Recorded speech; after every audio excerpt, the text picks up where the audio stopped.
जो धर्म जीवन को अर्थहीन समझता है और सारा जीवन दुख से भरा है, मीनिंगलेस है ऐसा कहता है और जीवन का द्वेष करना सिखाता है, वह सच्चा धर्म नहीं है।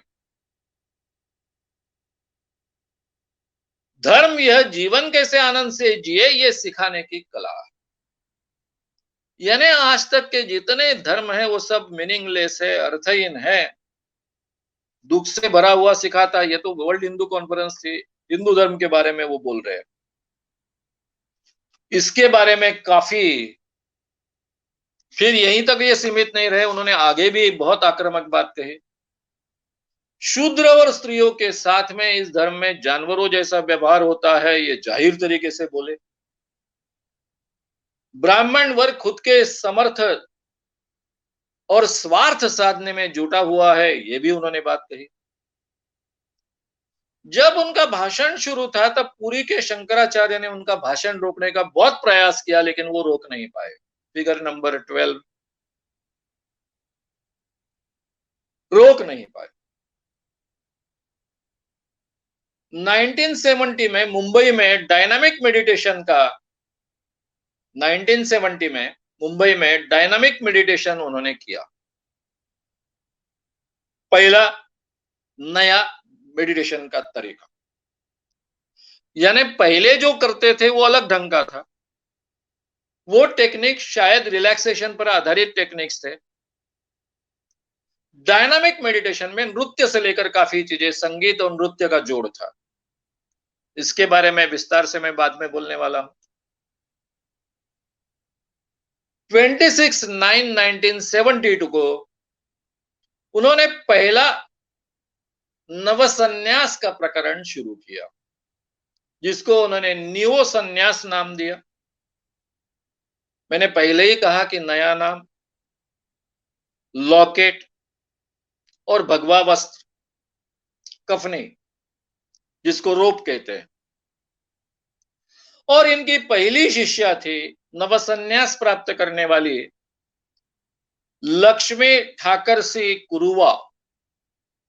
इन्होंने पहला सन्यास लिया 1970 में 26 सितंबर। उनका नाम रखा गया मां लक्ष्मी। तो मां लक्ष्मी फिर पहला नवसन्यास लेने वाली व्यक्ति बनी। मां लक्ष्मी के पिताजी बहुत अमीर थे। गांधी, नेहरू और मोरारजी देसाई के स्वतंत्रता आंदोलन से जुड़े हुए थे।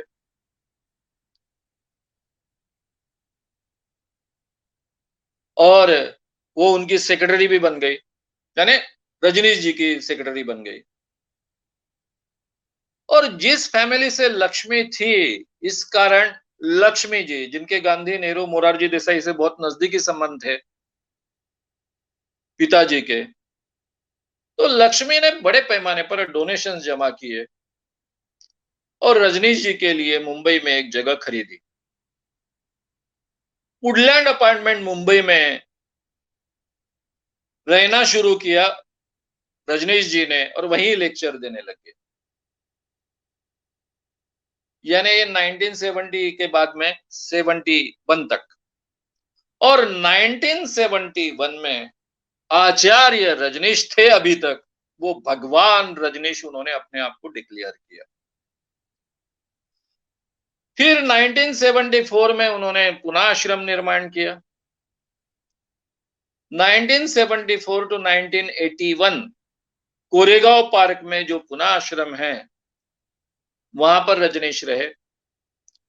रजनीश जी को अस्थमा था, डायबिटीज था और कई प्रकार की एलर्जीज थी।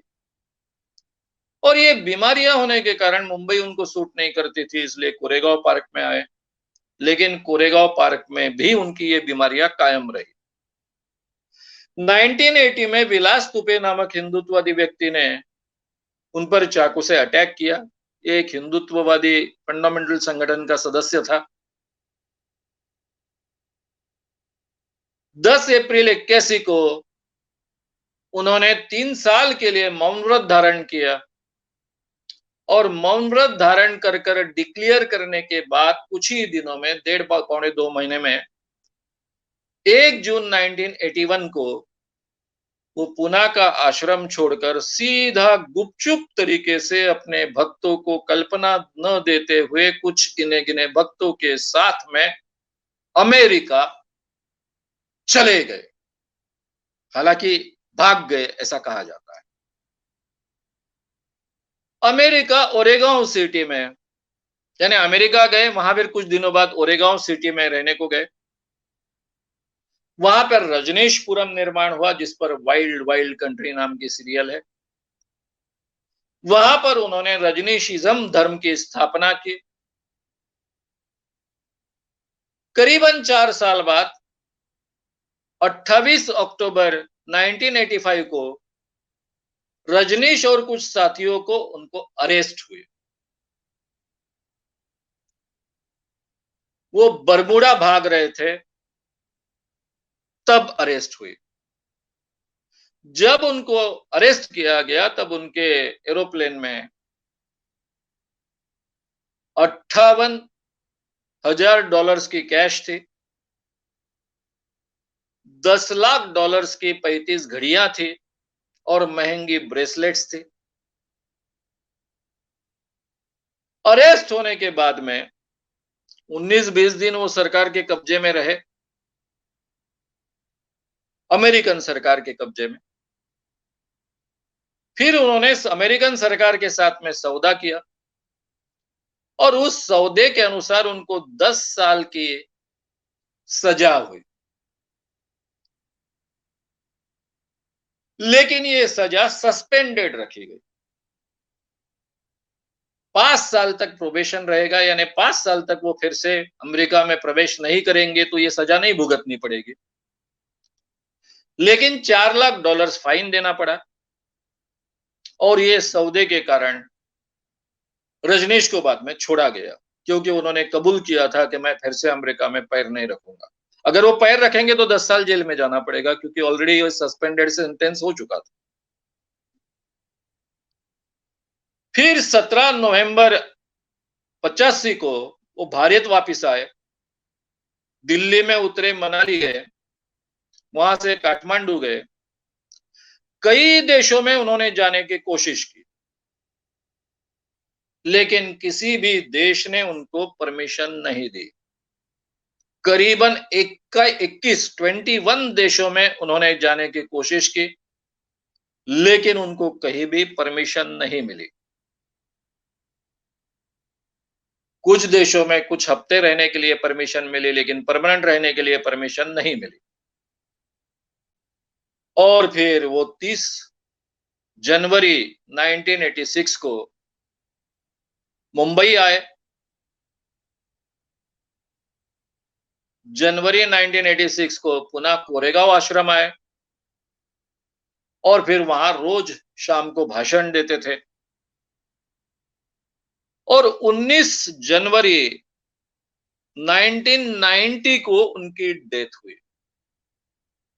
ये डेथ भी एक मिस्ट्री है, उस पर भी स्वतंत्र मैं आपके सामने बोलूंगा। कई लोगों का कहना है कि आचार्य रजनीश की हत्या की गई, वो नेचुरल उनकी डेथ नहीं हुई, उसके बारे में काफी मिस्ट्री है।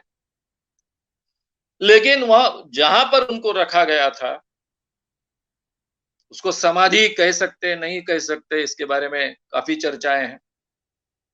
वहां पर लिखा है, never died, never born, only visited this planet, only visited this planet Earth between 11/12/1931 and 19/1/1990। यानी यहां पर ऐसी एक व्यक्ति है जो कभी जन्मा नहीं, जो कभी मरा नहीं, वो केवल इस पृथ्वी के ग्रह को भेंट देने आए थे। 11 दिसंबर 1931 को आए और 19 जनवरी 1990 में निकल गए। ये फिर से एक बुआबाजी की भाषा, यानी रजनीश के बाद भी उनकी बुआबाजी टिकाने का पूरा पूरा प्रयास है, क्योंकि एक बहुत बड़ा कमर्शियल स्ट्रक्चर है, बहुत बड़ा कॉमर्स चलता है। भाई ये आदमी पेट से जन्म लिया, एक्चुअली डेथ हुई, फिर भी never died, never born, only visited, यानी आम आदमी को चक्कर में डालने की प्रक्रिया अभी भी शुरू है। तो ये सब हिस्सा है, ये आपके सामने मैंने रखा। तो मित्रों, जिन लोगों ने अभी तक YouTube चैनल, श्याम मानव YouTube चैनल को सब्सक्राइब नहीं किया है, कृपया उसको सब्सक्राइब कीजिए, बड़े पैमाने पर शेयर भी कीजिए, लाइक भी कीजिए, और साथ में आग्रह करूंगा आपको कि फेसबुक पे भी जो पेज है उसको लाइक कीजिए, शेयर कीजिए। और एक और सभी होने वाला है, जिसके बारे में मैं अभी आपके सामने बोला हूं, उसकी भी जानकारी आपको यहाँ क्षितिज दे गए, उसका भी आप लाभ उठा सकते हो। फीस एकदम से कम रखी है, उस फीस का आप लाभ उठा सकते हो। तो मित्रों, अभी यहाँ रुकते हैं।